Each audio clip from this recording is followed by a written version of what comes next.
আসসালামু আলাইকুম প্রিয় বন্ধুরা। আমাদের বিভিন্ন সময় অনেক সময় পিকচারের থেকে লেখা লেখা লাগে। অনেক সময় হাতের লেখাও এইভাবে আমরা কপি করে নিতে পারি, শুধু সুন্দর হাতের লেখা হয় স্পষ্ট। তো সেটা আমরা কিভাবে নিব আজকে আমি দেখাবো। দেখেন, এই ইমেজটা থেকে এই লেখাগুলো আমি ওয়ার্ডে লিখবো। সম্পূর্ণ সুন্দরভাবে লেখাগুলা লিখবো আমি গুগলের মাধ্যমে।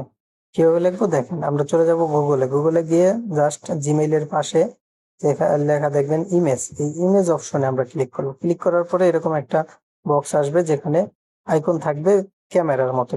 এটা ক্লিক করলে এখানে আসবে drag an image here or upload a file. এখানে আমি আপলোড এ ফাইলে ক্লিক করে আমার যে পিকচারটা আছে, এই যে পিকচারটা আমি স্ক্রিনশট দিয়ে রাখছিলাম, এই লেখাগুলো আমার দরকার। এই লেখাগুলো আমি এখানে জাস্ট ওপেন করে দিব। এখানে ওপেন করে দেওয়ার পর দেখেন কি হয়, একটু ওয়েট করতে হবে। এই একটু ওয়েট করার পর দেখেন এরকম আসবে এই লেখাগুলো, যেগুলো আমি সম্পূর্ণ সিলেক্ট করতে পারবো এবং এখান থেকে আমি কপি করে নিতে পারবো।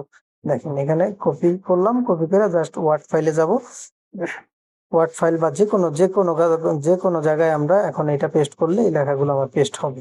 হ্যাঁ, দেখেন এই সম্পূর্ণ লেখাগুলো এখন এডিটেবল, আমি চাইলে এখানে চেঞ্জ করতে পারবো।